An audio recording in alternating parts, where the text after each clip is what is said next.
Right. Good morning, everyone. I'm David Fode, editor of Public Sector Catering magazine. Thank you for joining us for day 3 of our Plant-Based Week 2022. Switching to a more plant-based diet is seen as a win-win for society generally, better for our health and better for the planet. That was why the major British public sector catering organisations, for instance, collaborated in 2020 to launch a 20% less but better meat campaign. They felt that it would help the government meet its carbon reduction targets, be part of efforts to improve the nation's health, and also support UK farming by looking close to home for food supplies and using more local and seasonal produce on menus. Not only that, but by providing more plant-based options, it would be meeting the increased interest and demand from their customers. In other words, the campaign will be pushing at a bit of an open door. And it's this last point that will be the focus of our panel discussion today. Is plant-based now an established part of the menu, or do we still need to campaign? I'm very pleased that Simon Billing, Executive Director of Eating Better, will chair this panel debate on the role of plant-based food, where it now sits in the everyday menu cycle, and look at the question of whether there is a need for further campaigning. For those of you who don't know, Eating Better is a movement for change of 60 organisations working to accelerate the transition from producing and eating too much meat and dairy to a fairer, healthier and more sustainable food system that is better for animal welfare and nature. And coordinating the perspectives of so many different groups has given Simon a particularly acute sense of the issues and challenges we face in trying to change our food system. So he's very well placed to lead a discussion like this. Just a quick reminder now that if you want to get in touch during the webinar today, you can ask a question using the Q&A function. Please include your name and company, and you can post one at any time. And if you just simply want to comment and you can get involved in that way using the chat function, remembering to choose the option to all panelists and attendees. Just before we get the panel debate started, we have a short video to show you that was filmed by Eating Better and which shows how plant-based options are being handled at the University of Winchester.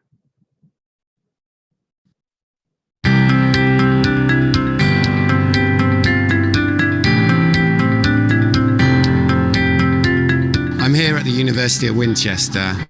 They are a beacon of sustainable eating and a fantastic menu with lots of vegetables and less and better meat centred to their proposition. I've walked here from the station. I've passed the hospital. I've passed the care home. I've passed the prison. These are institutions that feed thousands of people every day. This is the opportunity for where the public sector can really lead and demonstrate eating better. Making a tofu chow mein.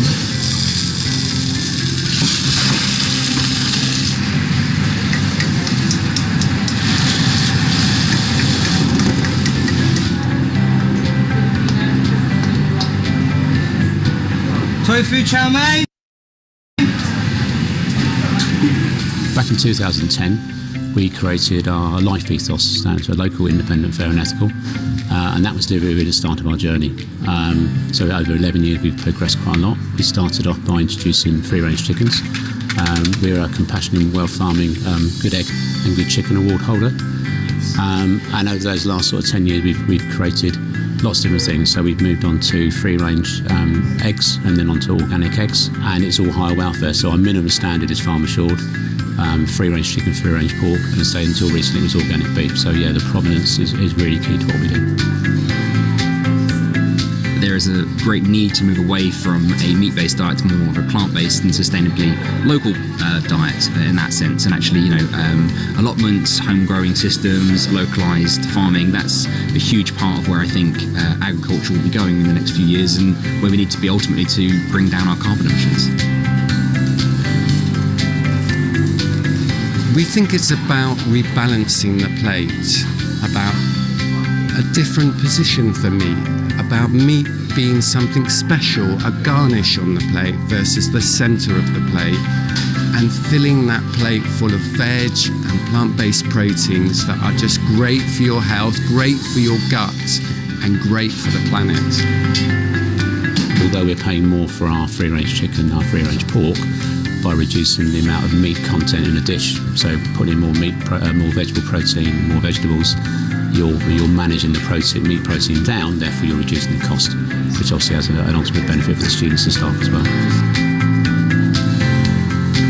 So we've recently launched Friends of the Earth Carrier. The idea is that you buy 6 meals that are plant-based and vegetarian, and then you can have a 7th meal free. Now that meal can be a meat-based option, can be plant-based, but the idea is that we're encouraging students and staff to buy alternative food.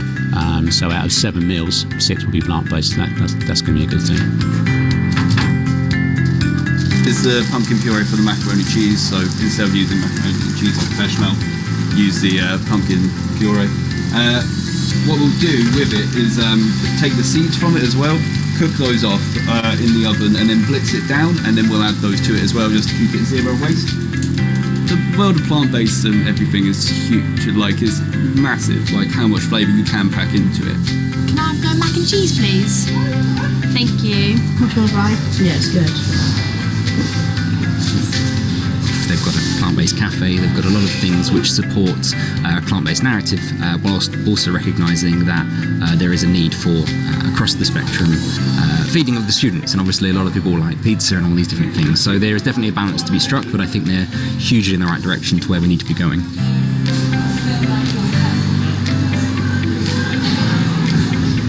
We think that every organisation should have a sustainable food strategy that puts less and better eating very central to that. And then there are lots of ways of delivering that. More vegetarian and vegan options throughout the week, less meat within the dishes, more focus around better meat and local sourcing. I am becoming more aware of how our, meat consumption, dairy consumption affects the environment. Like, I naturally seem to gravitate towards like the veg options, especially like here in Winchester. The most frustrating thing about vegans is they're completely right. I completely understand that to move forward, I think it's something we all have to think about. But most of us, a lot of us, myself included, don't really want to think about it, because I'll be quite happy just carrying on the way I am, buying meat when I fancy it and eating things that I think taste nice. But I guess we have to make a decision to whether we want to do the right thing, or we just carry on doing the convenient, tasty, the easy way.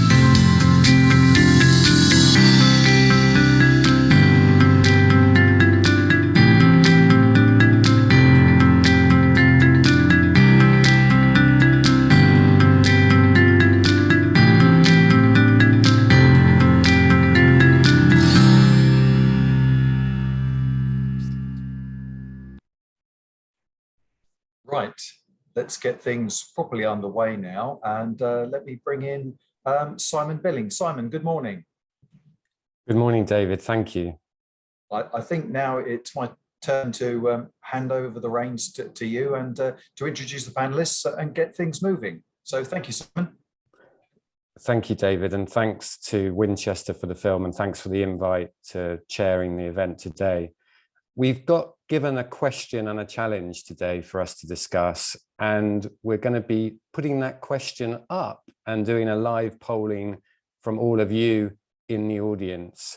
So can everybody see the poll?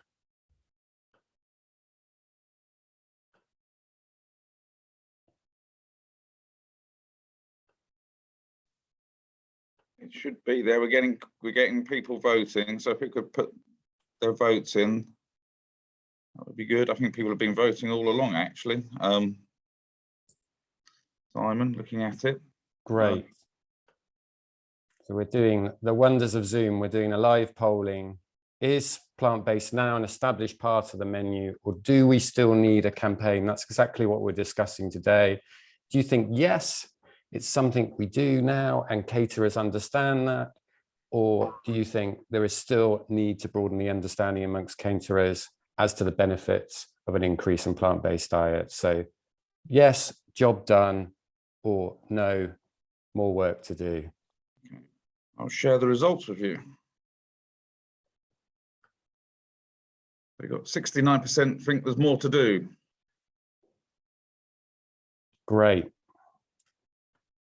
As with all referendums, certain challenges, because we don't always know exactly what's going on across the board. But we have 3 great panelists today to give some breadth and discussion around the topic. I want to introduce each of them and ask them to introduce themselves and their relationship to plant-based. And then we'll come back to Andy to hear a bit more about the campaign. Andy.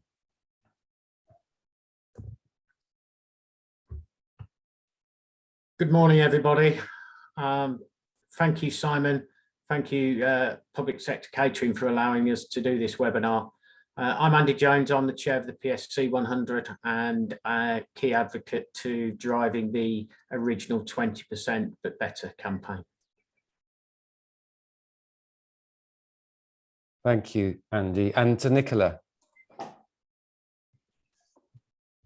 Morning, everybody. So Nicola Strawther. So I'm the Chief Dietetic and Catering Technician at Nottingham University Hospitals. And plant-based, to me, we've recently done quite a dramatic change to our plant-based offer at the hospital. So a year on from that, so it'd be good to talk about that today. Thank you. And Charlie. Hi everyone, thanks for inviting me today. So I lead Forward Food in the UK. So it's a programme by Humane Society International to work with the catering industry to put more plants on plates. And yeah, really excited to hear the discussion today. Brilliant, thank you, Charlie. So Charlie, Andy, you were really at the forefront of this initiative a number of years ago, launched in 2020, the 20% less meat and shift to better. Andy, do you want to just reflect on what you think some of the successes have been over the last 2 years and what the campaign's achieved? Yeah, thanks, Simon. I guess when we launched the campaign, we didn't realise we'd also entered a global pandemic at the same time. But I have to congratulate everybody out there, from supplier to caterer to our supporters, who really have made it a success. The campaign is now at an end, but clearly we need to keep momentum going, as the polls just show. For me, it achieved us to get better quality meat into the establishments as well. Obviously reduce it by 20%, relook at our recipes. And I think that set us really on a good stead for the current economic issues that we're facing with food inflation, etc., because we're having to re-engineer our menus. But also our customer base were calling for this, and they're still calling to eat healthier. They want to improve their lifestyles, and it really did galvanise. But I think one of the key elements for me as chair of the PSC 100 and a driver of this, it's also got the likes of DEFRA now engaged fully with the public sector caterers through the PSC 100 and the public sector caterer. We never had that before. They're now coming to us to listen and take advice from us. So I think if one thing the campaign has done, it's put us at the lead front of where we should be of our service, leading it from the front and advising and feeding back from what our patients, our students, our children, our people in our care homes, even our prisons and Ministry of Defence are actually telling us, and we listened and we acted and we've done it. But clearly there is still work to be done. Great, thank you, Andy. That's inspiring to hear the leadership position you took. You certainly took 2 years ago and have taken, and the achievements around that and the recognition from government on that side, particularly as it lines so closely with the advice from the Climate Change Committee and the work of the National Food Strategy. So yeah, ahead of your times. Charlie, I mean, you've been campaigning on this area for a number of years. You're a leading NGO in the sector. I mean, how would you assess the last 2 years and what's been achieved? I think it was a huge thing for public sector catering to take this campaign forward. And, I was so pleased that somebody took up that mantle. I think it started a lot of conversations. I think it's raised a lot of awareness and really galvanized support for a movement and really got things moving. I think things was happening before, but in smaller pockets and with less momentum. So I think it's really taken it forward and given things a leap. And I think that's a really impressive output. I think it's engaged some farming conversations, which, you know, were sometimes lively, I should say, but I think they were good conversations to have. So I think it's been a really good point on that. And I think it's really helped people to think about what they can do. And in some ways, I think it's helped people feel quite empowered about what they do and really reinvigorated their love of the food they serve, because it's not just food, it's comfort, it's love, it's nutrition, it's all of those things. And it's food that's doing good. So it's doing good for the planet. And I think it's a nice message that's not often that you can have an impact on something like climate change on a global scale by what you're serving in your day job. So I think it's really nice to empower people with the change that they can see. Brilliant. Thank you, Charlie. And yeah, impressive to really state the level of awareness that it's really created across public sector and more wider. Nicola, you're working in a hospital, really helping shape the menu and a forward-thinking menu. How's this campaign helped you? I think it just brings more awareness, doesn't it? And I think the demand is certainly there within patients. The plant-based it's a trend still, but it's a trend that isn't going anywhere, and people have really got onto it. I think there's still more we can do, but it's about giving patients choice, isn't it? And the option to choose plant-based and improving those options, making them better quality options than what they were before. And just changing the name of the menu from vegan to vegan and plant-based menu made a massive difference to the uptake with our menu in particular. So there's a lot more promotion that needs to be done. There's a lot more work with the chefs. The chefs are very encouraged, enthusiastic. They've learned a lot about plant-based diets than what they previously knew just by introducing more variety into their work. So the enthusiasm's there, but it's all about that education and sharing the knowledge and keep going with it. And as Paul suggests, we've still got a long way to go with it, I believe. Brilliant. Thank you, Nicola. Let's jump into that conversation about language and framing that seems so critical. Andy, you've been on the BBC talking about this agenda. I think everybody's echoed some of the challenges around the framing of this agenda. We produced a guide alongside Plant-Based Week, which many of you had an input on in terms of top tips for what we need to do on the menu, very much inspired by caterers' challenges of putting the vegan on the menu.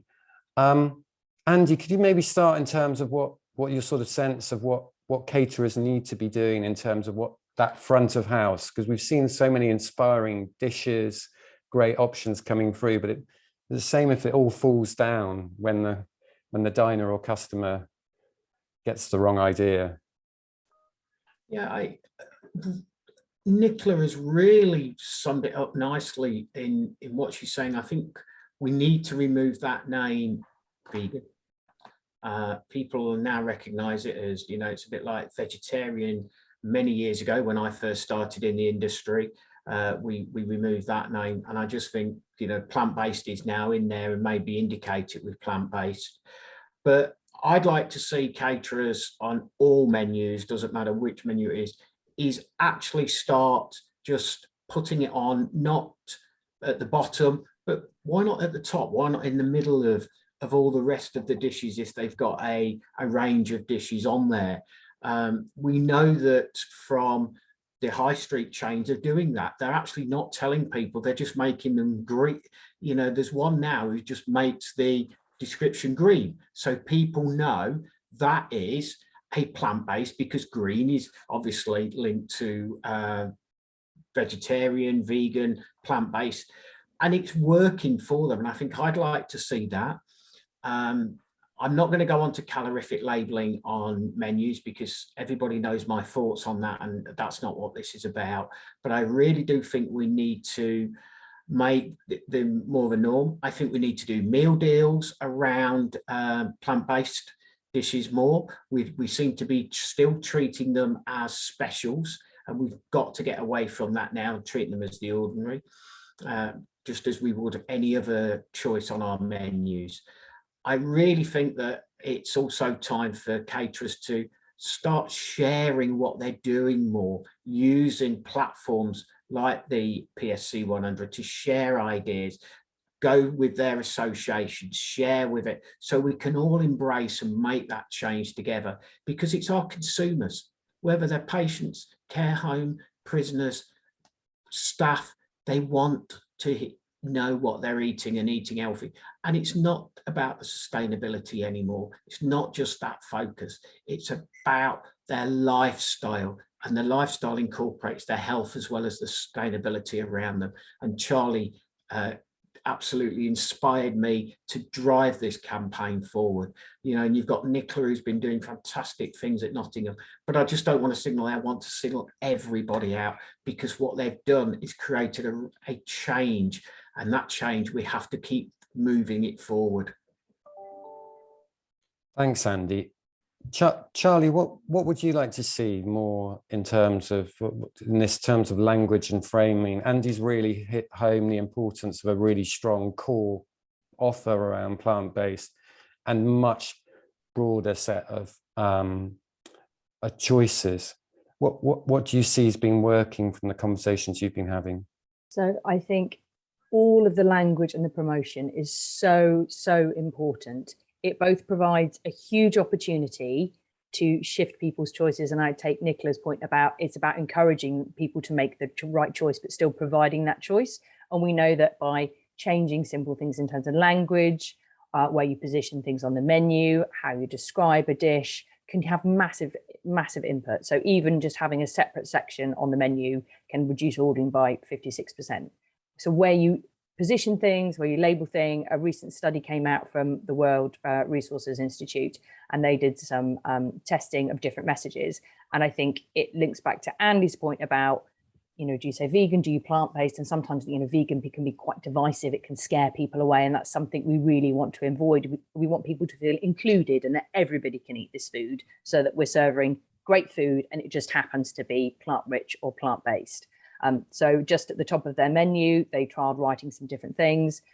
Two that came out really well was highlighting small change, big impacts. So for instance, you know, having a plant-based dish today could save as much energy as, you know, charging your mobile phone 200 times. You know, choose a plant-based option today, and around 5 times that boosted people ordering a plant-based option by around 5 times.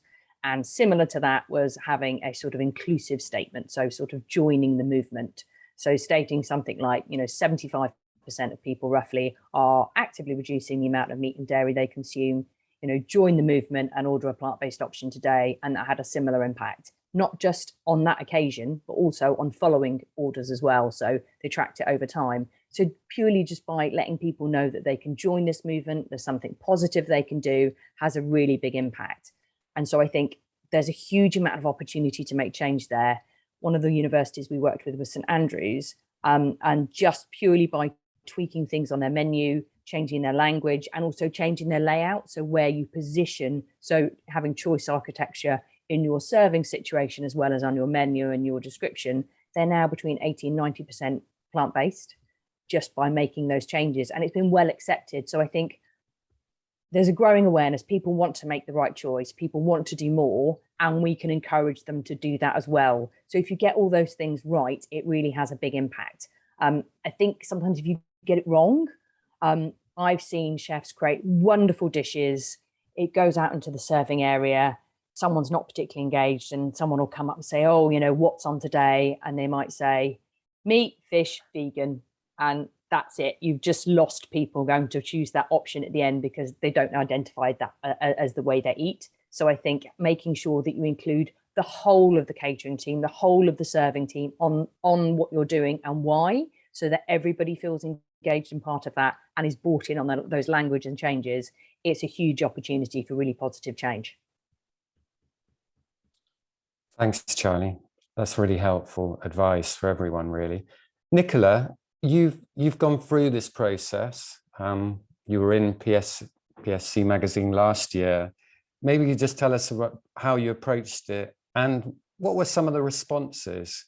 And maybe you could pick up also the question around that's coming up of the sort of labeling and particularly in reference to allergies and, you know, how people should approach this?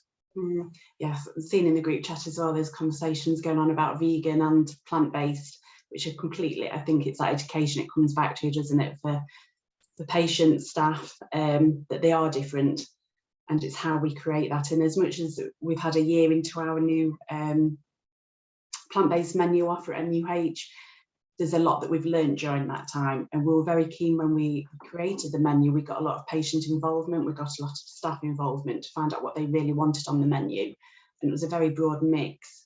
So a year down the line, we're now looking at how we need to improve the nutritional content of those dishes. Some of them aren't as good as we'd want them to be. The menu placement, what further education and knowledge do we need to provide for staff? And for the patients choosing from that menu as well, and the accessibility of it, but also explaining what plant-based diet actually is. It could be that you're doing 50-50 in a dish. It could be something as simple as a cottage pie, but you're replacing 50% of the meat with more plant-based ingredients. So it's looking further afield and how we can adapt and grow with that menu. But equally giving patients a choice. We're not demonising any product, we're not demonising meat, we're just using less meat and better quality meat. So it's really trying to please everybody, which can be challenging, but it's, yeah, we need to keep going with it. Nicola, what's been the response to these changes across the hospital from staff? Yeah, so it was quite interesting when we launched this new menu. Quite shamefully, the previous menu was quite poor. There wasn't many options on it. And what happens when we launch menus, we share the menus with the hospital, the matrons, the divisional leads, the nursing staff. Don't always get a big reply in emails. We are a large trust, about 16,000 staff. But when the plant-based menu was sent out to all these people to share and to let them know that it was a new menu for patients, we got quite a lot of positive response from the team, which did take me by surprise, because I don't normally get that much feedback really when people are busy. But the uptake doubled in that first month of using that new menu. The uptake of plant-based dishes doubled, so we actually ran out. So we had to put an extra production shift on to do them, and it hasn't really changed much. There has been a little bit of a decline every now and again, but the uptake has remained quite consistent, which is great for the chefs. The chefs are using new skills and learning new products to work with, so it's a little bit different for them. And it's developing it further. So what else is out there on the market? What other things can we use to make the menu interesting and keep it, yeah, just people want to eat it, for it to look nice, taste nice, and be nutritious. Super. That's a super response you've received, and great in terms of engagement. Andy, you're a positive bunch of caterers that have really sort of got your arms around this agenda and really driven it. And yeah, great momentum and successes. We did a survey last year. It was astonishing the number of organisations and caterers are doing this. Leaving aside the question about government, because I think we'll come back to that in a minute, but what do you think else can help you? Do you see public sector leaders really supportive of this agenda? Clearly you've said, you know, there is a mood and change amongst your customers and diners, but you know, what would you see both some of the barriers and what we need to do more as a movement to create the right enabling conditions to you to do more alongside what the poll is asking for, really? I think some of the ones are the current economic climate and the food shortages. I think that is really going to impact on the innovation and our drive to make the change. We talk about 20% less but better meat. My concern is that and I don't really want to get into the political agenda, but with us the government wavering on the food standards and the food standards strategy paper, it worries me that we're going to see a lot of imports come in, and that's going to impact our farming community in this great country and our growers. And I have to pay tribute to them for supporting this. Yes, it was at the beginning of the campaign, our relationship was a little bit not quite aligned, But when they understood what we were trying to achieve by improving the quality, this, as Nicola said, this was never about demonizing meat. I'm a meat eater and I can never see that changing, but I do love my plant-based products. But I think for us, I'm worried about that because that will have an impact. It will also have an impact on the plant-based and the change of people's diets, because it's the availability of product as well that really does worry me as a whole industry. But I think if we can drive this together, the change, make it happen. This is, you know, I have to pay tribute to our trade associations across the public sector. They have been inspiring how they've listened to their customers. They've inspired each other to make the changes within their different demographics. And I just want to really highlight one thing. Very early on, just before we did this, I had the privilege of visiting a care home and a school. But the care home will always be interesting because we were talking about, you know, the change of people's diets and the healthy eating, and people knew my view on, you know, the clinical teams telling people to eat healthy when we've got malnutrition. It's that balance. And we were talking to one lady and she was inspiring. She was 86 and we were talking about plant-based, and we actually explained to her what that meant, because to her, she didn't know this. She turned around to me and said, I invented that because, she said, while you was running around in your little shorts, after asking my age, she said, I was actually at Woodstock leading the revolution on healthy eating and vegetarianism. And I think sometimes we forget that. We think it's a modern thing, but actually it's not. This is something that's going on. We're just embracing it and trying to drive it forward for more healthier lifestyle. So for me, I think there is some barriers coming up, but that is barriers not from our teams. It is going to be barriers from the food chain availability, as well as this worry of cheap imports coming into the country. If we don't close that door, and that's only going to impact on our food standards. Thanks, Andy. What a couple of years, really. A couple of years when we were first talking about this, we were talking about Brexit and post-trade deals. We then hit a global pandemic. We're now in a war in Europe and some supply constraints. Charlie, how does this agenda resonate in this current context, and particularly now in a cost of living crisis? How do we maintain momentum of what Andy suggested is a sort of long-term dietary transition that we need to tackle the sort of triple challenges of health, nature, and climate change?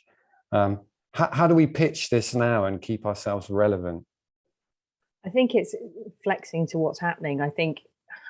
I feel like this is a kind of long-term movement, and I totally take Andy's point that, you know, people think, oh, you know, it's young people who are driving this, and actually Andy's completely right. You know, this has been going on for some time, and actually there's a lot of older generation who started this and taking it forward. And I know we're starting to see that shift in terms of what people want in the care setting, that actually, you know, plant-based options are really popular, you know, for obvious reasons. So I think we're going to see this continue. I don't think this is going away. I think it's how we manage it in the priorities of other things and other difficulties. Quite often you can have a movement that's going forward and it can be hindered by the challenges in supply. And as you said, I think we've had challenge after challenge after challenge in this sector. You know, I'm hoping we're going to get to the end of it soon. And I think the increasing cost of living, you know, access to healthy, sustainable food are going to be things that are only going to become more challenging and only going to continue to be priorities. I feel like there's an opportunity here. So talking about the better welfare as well, I think all food costs are going to be increasing. And I feel like, you know, meat and dairy are going to be increasing costs along with that. So let's try and make sure we can get people access to food that's local, that's seasonal, that's as sustainable as possible. And whether that be completely plant-based or plant-rich with a blended dish, so you're getting more in there, helping people to get their 5 a day. We know that about a third of adults and a fifth of kids get their 5 a day. So eating more fruit and veg is a positive thing for everybody.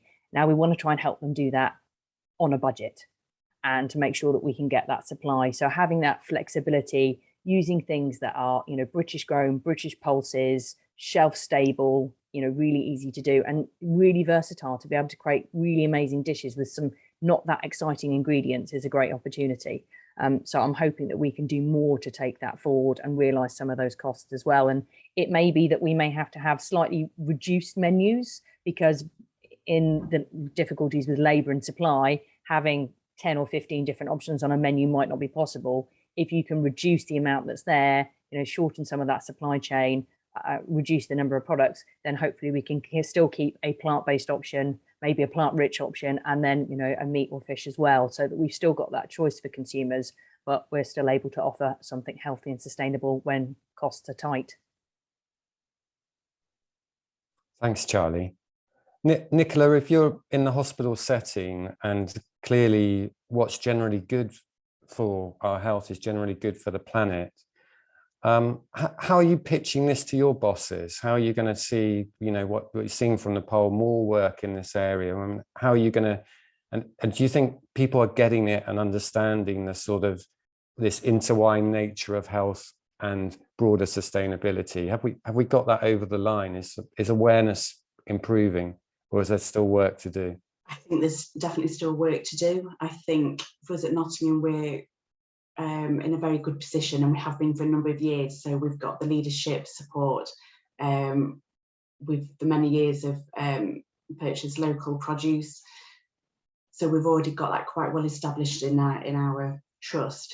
It may be difficult for other trusts to do the same. I think it's having those close relationships with your suppliers. It's really, really key to work with them, and to get the chefs involved as well with those suppliers. So not necessarily just the management talking to the suppliers, have the suppliers in the kitchen talking to the chefs and working with them. I think we found with the cost element of it that some of the plant-based dishes were cheaper to produce in comparison with their meat-based equivalent. However, some of the plant-based alternative products do make dishes more. Example, macaroni cheese is an example. It's a really popular dish. We have the plant-based version on our menu, but it does cost a little bit more than what the dairy equivalent would be. But equally, it's a really popular dish. It is one of our most popular dishes out there. So it's not something we're going to remove because of the cost, but it's just getting that balance right, isn't it, over the day and over the week. And it's not just focusing on the cost. It's very important to talk quite loudly within your trust and organisation about the nutritional benefits and sustainability benefits as well. So you've just got to keep banging that drum a little bit and keep going with that momentum, and keep your stakeholders involved. Thanks, Nicola. It'd be interesting just to turn to how does the public sector really help improve awareness around the issues? We know there's still an awareness gap across the population as a whole, and makes it more challenging for those that want to do more. What levers does the public sector have? Andy, what do you think your sense of what can we do practically as a group that improves awareness across the public as a whole? I think we just events like this these weeks as well help us. I think we need to work with our supplier base to come up with a concerted, I won't say campaign, but a marketing strategy, work with our farmers and growers as well, how we can improve, again, remembering the core of this, it was better, less but better. And I think, you know, we must not forget that. Somebody's asked in the chat, direct to me, are you a vegan? No, I'm a meat eater, but I do care of what I eat, and I do care about the people I serve, and I listen to the customers, the patients, and the people who the public sector are there to serve. So for me, I think we need to work closer. We need to make defined decisions on how we're going to promote this on menus across the public sector, not just in specific silo areas. I think it needs coming across the board, but working with the likes of the BDA for that. I really do not really want, you know, for me personally, and I'm getting a lot of people ask me, do you want to go totally plant-based? menus across the whole public sector and get rid of it. Absolutely not. No, this is about choice. This is about people's democratic choice of what they eat, but it's eating sensibly. We do need to encourage more. I think the government also have to look at themselves on the national food strategy, but it goes further than that. I want to see, the 5 a day, 7 a day, or is it 10 a day? That campaign now is still being churned out time after time. It's 6, 7 years old. People have just got blasé to it. It needs re-energizing, and now's the time to re-energize it. Now's the time to work with the whole sector. I've said before, the public sector are the bastions of the people's health, because we're lucky, we are lucky that we serve every age demographic group. We capture everybody. So we're the people who can really influence what they eat going forward. And schools are absolutely started that revolution a good 10 years ago with the likes of Jeanette Aurier and the team. But we need to ensure that that's now got across the whole of this sector. It's not just about the plant-based. This is about eating better, eating more vegetables, and eating more fruit as well. And it's certainly improved my lifestyles. Thanks, Andy. Very thoughtful and honest response. Charlie, you're in a leading NGO advocating. What do you think needs more to happen on this side? I think, like Andy said, I think there's some really important policy levers. So things like the National Food Strategy and the government buying standards, I think they're a really big opportunity to take things forward. I think there's a great opportunity for the government to lead the way and demonstrate, a more sustainable, less and better menu across the parliamentary estate. I think it's hard to ask other people to do something you're not doing yourself. So I'd love to see that going forward. I'd like to see, I think there's a lot of support out there for this, for catering organisations, for chefs, and I think it's about helping people connect with that. So something we try to offer is we've got plant-based culinary training. We need to support chefs and the kind of generation coming through about their culinary training, so they're ready for this new world. We want to support chefs to have the skills to make amazing plant-based and plant-rich dishes that everybody wants to eat, that just become a normal part of the menu that people want to choose because they're delicious and because they're healthy, not because they feel like they're choosing it to do the right thing. And then also, I think being able to measure the impact and being able to feed that back both to your staff and your customers is really important as well. So we offer greenhouse gas assessments, and I mean, there's hundreds of different ways you can measure them. Often measurement is imperfect, and I think don't worry about being perfect, just trying to measure it in any way you can, but feeding back to your customers the changes that you've done. So for instance, Winchester University, it was great to see them in the film at the beginning. They've massively reduced their carbon footprint, their water footprint as well, and being able to feed that back to the customers, that this is the impact of the changes that we have made together, and this is the impact for the staff that we've made, is really positive. So I think where there is change and it's positive, keep that loop and feed it back. I think some probably work needs to be done across supply chain, and I also think there's real opportunities for things like the ELM and the change to the CAP and sustainable farming incentives to engage farmers on producing sustainable crops, helping them transition to kind of different farming methods, so we can get really good quality food, locally, have good food security, and being able to feed people well. And I still think there's a slight perception that sort of plant protein is a bit inferior, and actually in some ways it can be even better than, because not combined well, you can get all the nutrients you need as part of a balanced diet. And I think nutrition and dietetics is really important to make sure that we're serving people well, but at the same time you've also got fiber, you've got it's really sustainable crops, you need less land, less water, there's a whole range of things in that are really positive. So I think let's celebrate it and take it forward. Brilliant, thank you, Charlie. Nicola, you're a dietitian in the camp of helping us as a nation eat better. We're not eating very well as a nation, let's be honest. So, I mean, what's your sense on, given Andy's challenge of like more public campaigns and raising awareness, where's the opportunity? And I guess the question that's been coming out, what's the framing that you think is really going to work and unite people? Is it plant rich? Is it plant based? We certainly don't feel it's vegan from this conversation. Gosh, I don't know if there's a good answer to that, really. I think for me, I think I've said before, haven't we have to keep talking about it. We have to keep educating the public, and for me, it's putting information on our menus as well for patients. So where we're putting plant-based options on the menu, explaining what plant-based means to people and to staff as well.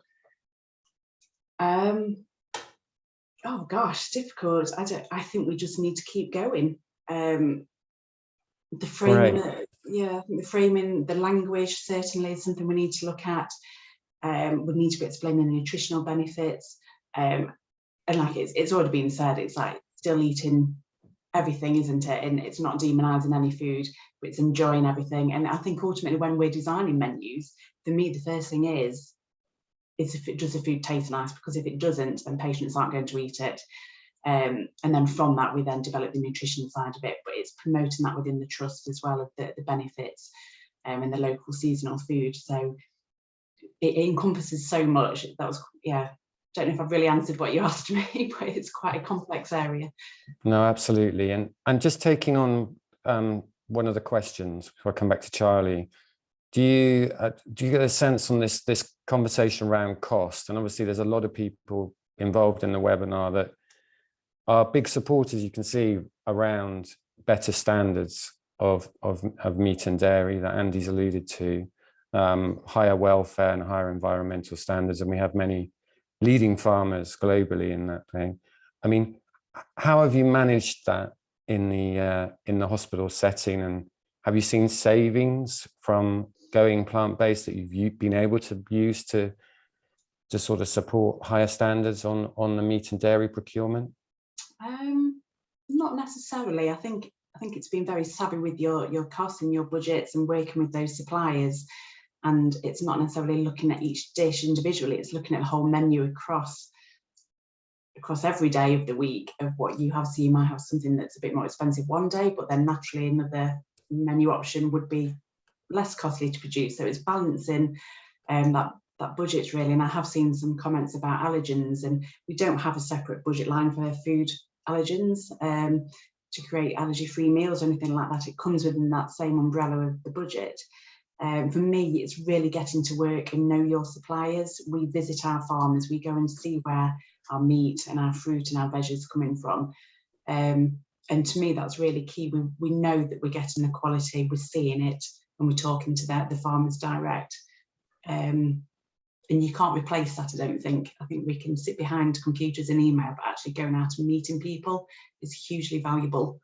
And it gives them the understanding of what our challenges are and what theirs are, and it's trying to work together and meet in the middle, isn't it, and see what we can do to support each other.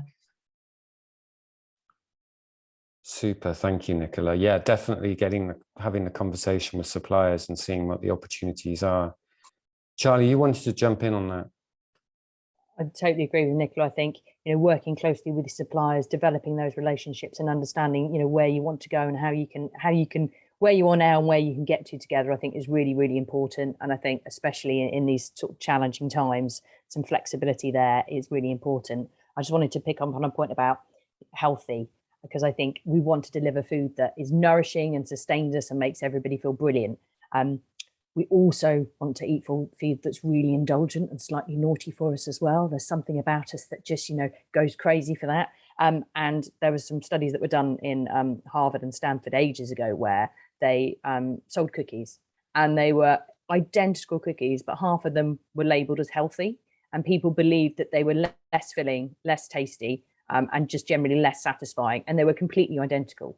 So we know that people want to eat healthy, but I wouldn't necessarily lead with that as this is a healthy thing, because then people think it tastes like it. I take your point. I think we should make food that is delicious and tastes brilliant as the first thing. And then if it's healthy as well, that's brilliant. And then if it's sustainable as well, because it needs to be sustainable business. And we need people coming back to choose this option again and again and to build that. And I think you made a really good point about some of the products within the supply chain that are plant-based. Some of them can be more expensive.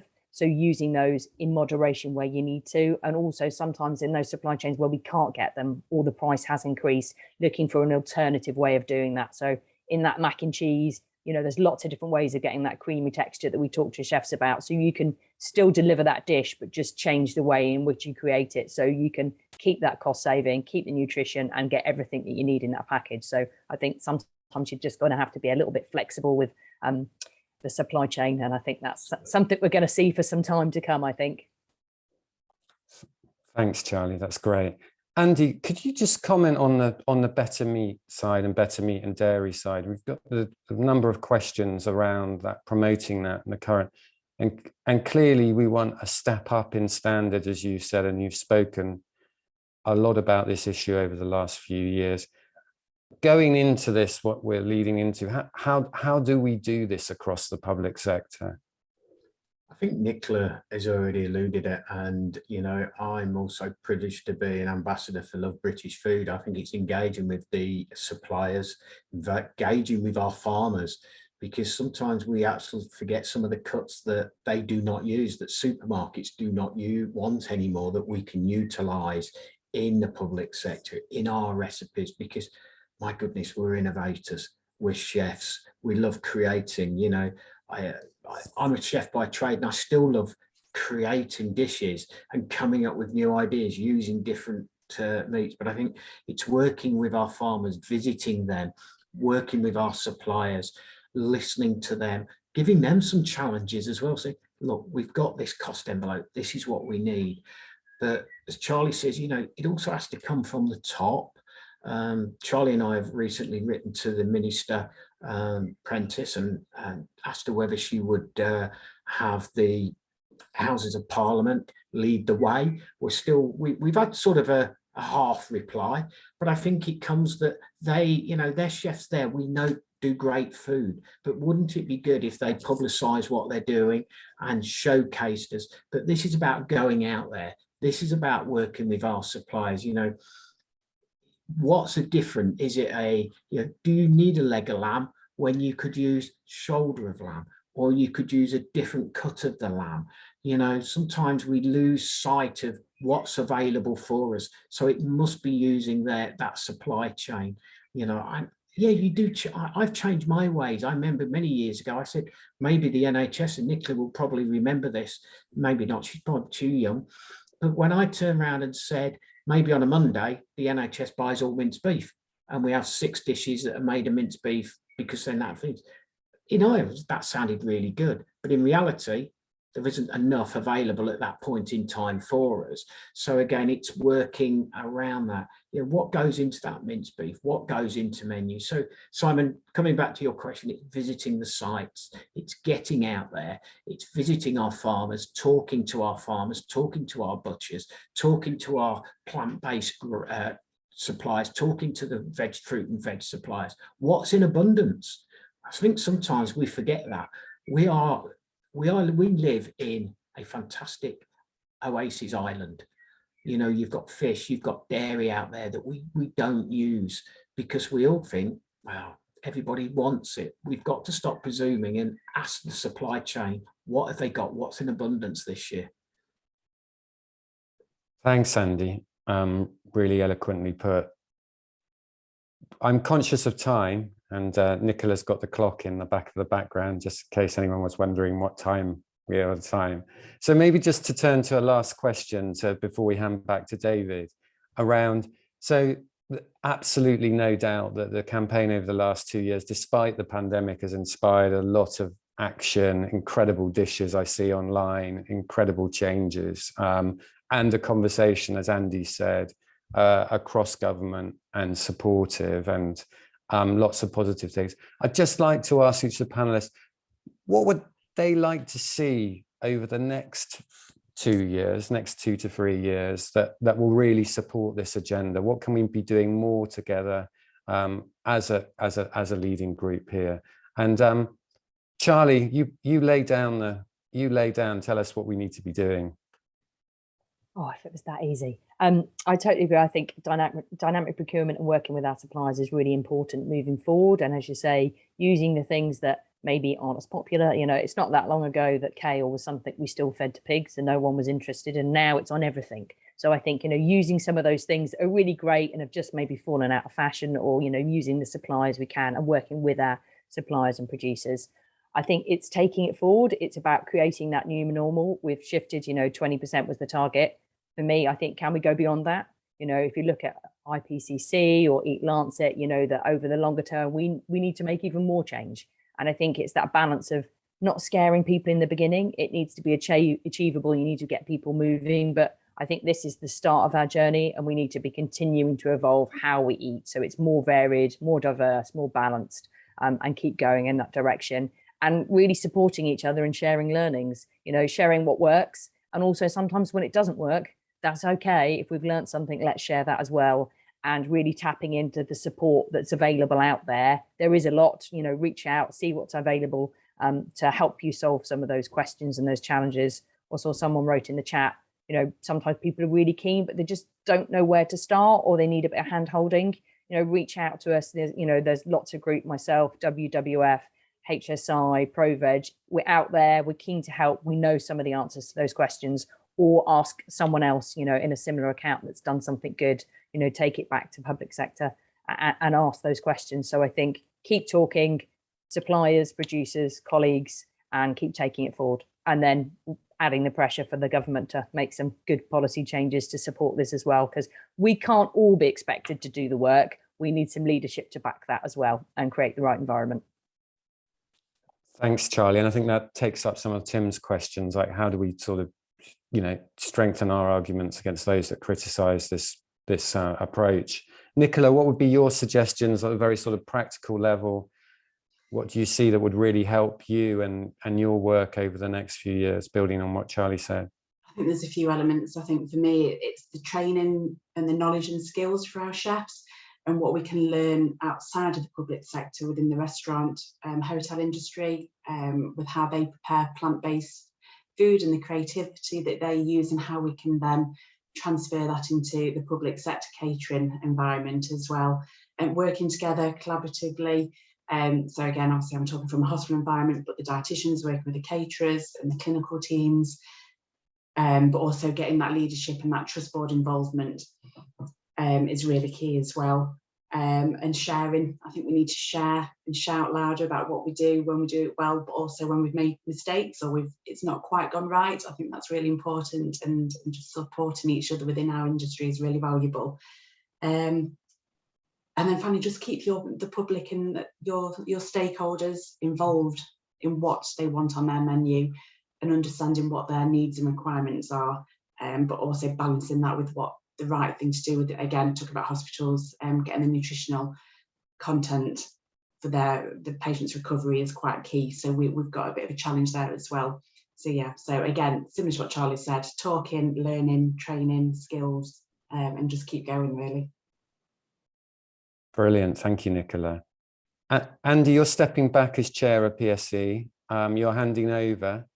What's your one or two pieces of advice for Matt on this agenda? What are you going to be saying to him? Keep driving forward. Keep sharing. I've just seen Tim's question on the chat for tips to deal with it. I think that's a really good one, Tim. I think we have to come together. We have to stop being, you know, there's different groups out there who sort of say, well, you're demonizing, you're anti, you're for. Actually, we want to provide a great service. So one of the things I'll be saying to Matt is keep focused, keep embracing.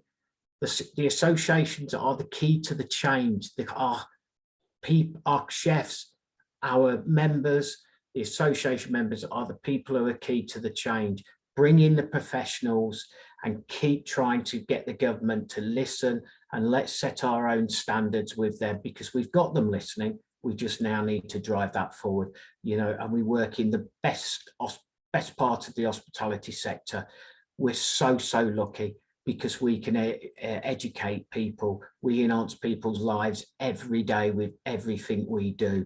And I think, you know, somebody's put in there, we also have to ensure our teams are well trained, well educated, and given the correct tools. And that would be something I'll be saying to Matt, let's ensure they've got those to deliver it.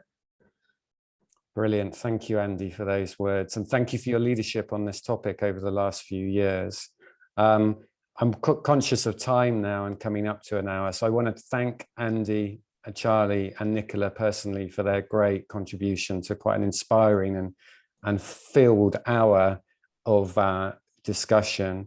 Certainly the poll told us we've got a lot more to do, by far a majority, and certainly the conversation has led us to much more thinking on how we can support each other and build a more critical movement for change on this agenda. So thank you for joining. I'm handing back to David to conclude and tell us what's coming up next. Right, I'm trying to connect with video, but apparently it stopped. Can you hear me, Simon? Yes, okay, we can, right. David, loud and clear. Right. And we've got your picture, so it's nice. Yeah, that will just have to suffice for now. I just wanted to reassure everyone that the words of inspiration and insight that have been provided today won't be lost to people, because we have a recording of this session and we'll be putting that onto the plant-based week section of our public sector catering website. So for anyone who's missed that today, or anyone who's watched today but wanted to go back and see it again, don't worry, it'll be there probably from early next week. That is pretty much it for us today. My thanks to you, Simon, to Andy, Nicola and Charlie for all of your contributions today. We're going to be back tomorrow at the later time of 2 p.m. when we'll have a chance to see the current Leicester School Chef of the Year, Rob Chambers, cooking a plant-based school meal in association with Quorn Professional. On the final webinar slides, you'll also see details for the rest of the week and the logos of the suppliers that are supporting Plant-Based Week 2022. Hope to see you all tomorrow. Goodbye.